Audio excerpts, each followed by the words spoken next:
Hello everyone. Today we are going to solve an interesting case of integration. Now, those who are studying physics currently or thinking about pursuing a physics degree, you must know this integration because you are going to face it at some point of your life. So what I'm going to do is to carry out this integral as easily and understandably it can be done, and hopefully this helps you along the way at some point of your life. Let's get on with it.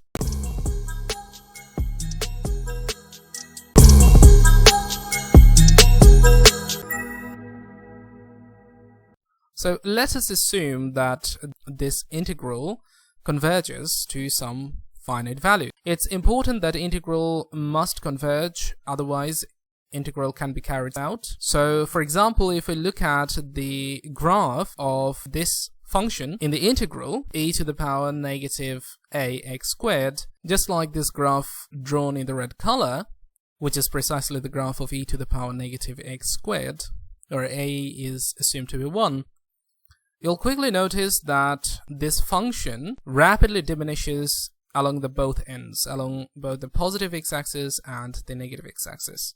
So with pretty good confidence, you can claim that this integral converges and will end up giving us a finite value. So with that hope in our mind, we're going to attempt to solve it. Now, first thing first, what we're going to do is going to give it a name. So I'm going to call it I. That's the usual name that denotes the finite value of an integral. Let me write it down once again. Sometimes this integral is represented differently. So for example, instead of the lower value being negative infinity, it can be 0 sometimes. But that's fine, as we have just seen that this function in the integral is symmetric with respect to the y-axis. So what will end up happening is that this is simply twice the integral from 0 to positive infinity e to the negative ax squared dx, where of course a has to be a constant. So therefore, if we can find out one, we can quickly convert the answer for the other. Now I'm going to apply a trick, and when I heard about this trick for the first time, my young mind couldn't comprehend that such a beautiful trick could be played here. Probably it's a learned experience. What I'm going to do is the following. Because x here is a dummy, and if you have done some kind of calculus, especially integral calculus, by now you understand the meaning behind a real index versus a dummy index. That means at the end of the integration process, we'll notice that the variable x doesn't exist anymore. So it's just like the index in a summation sign over which the summation has been carried out, which doesn't appear in the end product, and that therefore, just like the dummy index, x is also called the dummy variable. I think I've said dummy index previously. No, x is the variable. So what I can do is I can simply write another I where everything remains the same, of course, but instead of x, I can just replace it with y. So ay squared dy, because remember, inherently, x or y doesn't have any value because they don't appear in the end product. So what I can do now is to multiply both of these things. So I have I squared, but on the right hand side, I have now two integrals. One where x is having the limit from negative infinity to positive infinity, and in the next one we have y taking the same limits, and it doesn't matter whether you write x first or y first. But then notice what happens inside. You have e to the power, or the exponential of negative. You can factor out a, because that's the rule governing multiplication of the exponentials, and then you have x squared plus y squared. That's fascinating. What's even more fascinating is that now the differentials are written like this, dx dy or dy dx, which looks exactly like a two-dimensional area integral in the Cartesian coordinate. Moreover, the quantity in the exponent x squared plus y squared, that looks like the distance r squared in the polar coordinate. So that's exactly what we are going to do in order to enable the trick we're going to change the coordinate in such a way so that the meaning of the integral remains intact. Therefore, the result will also be intact. So nothing is essentially changing apart from changing the variables, and the variables are dummy anyway.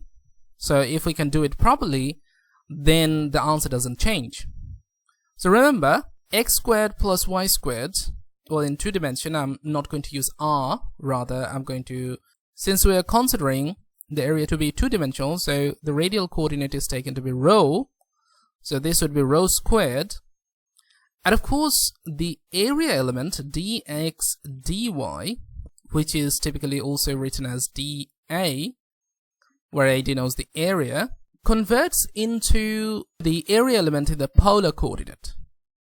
So the area element in the polar coordinate is d rho d phi, where phi is the azimuthal coordinate.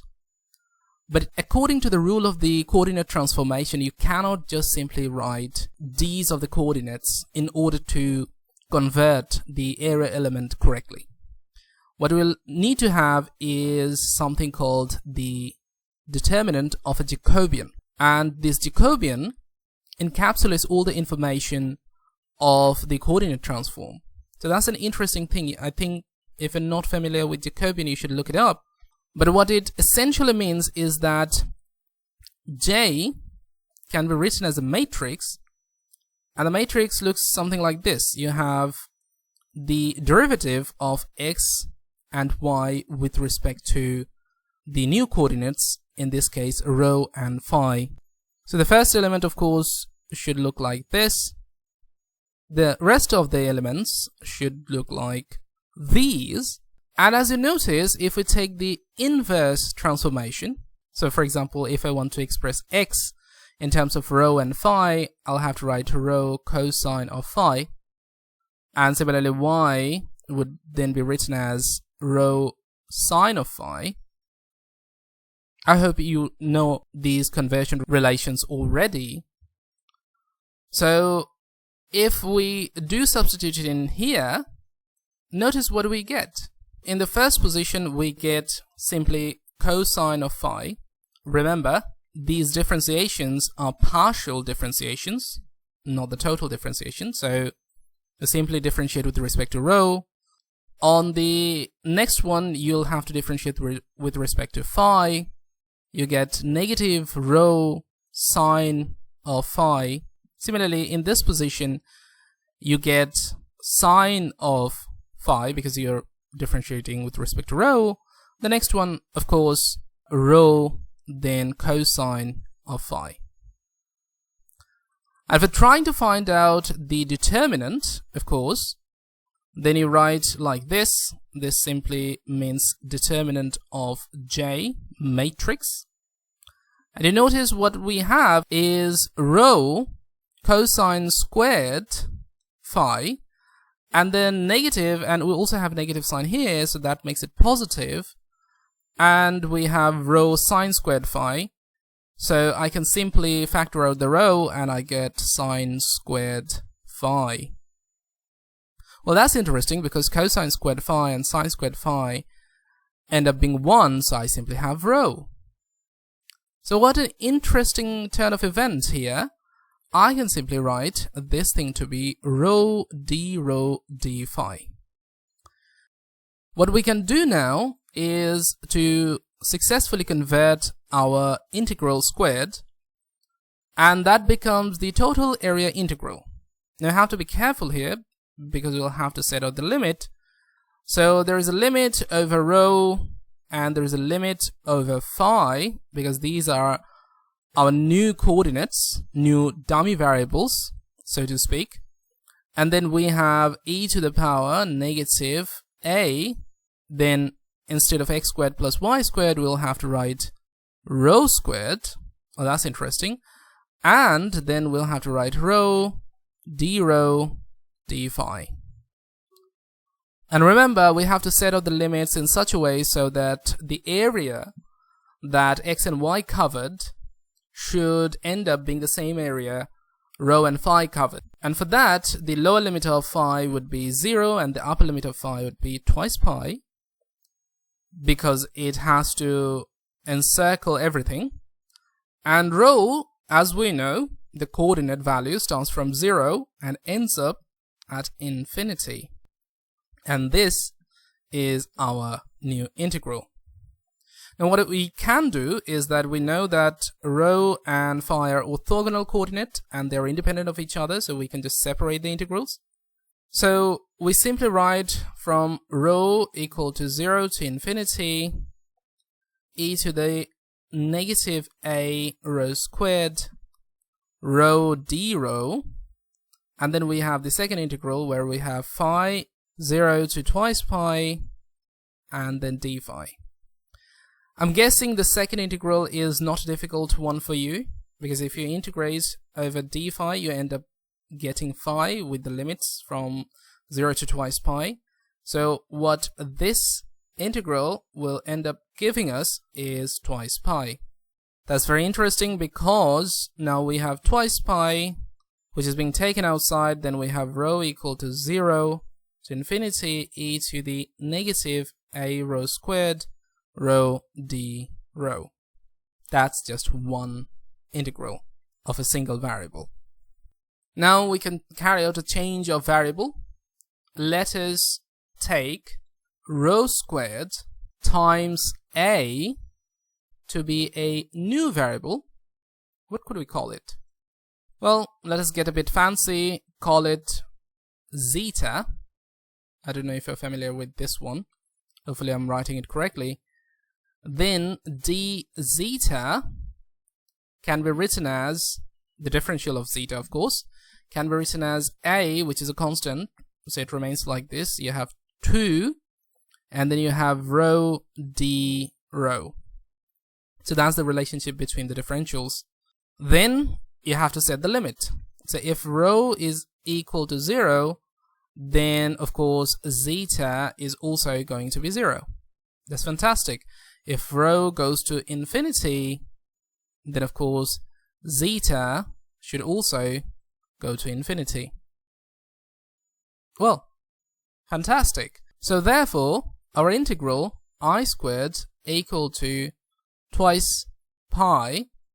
Then remember what we used to have. We had rho equal to 0 in the downstairs. Now we'll have zeta equal to 0 and zeta equal to infinity on the upstairs. And then we have e to the power negative zeta.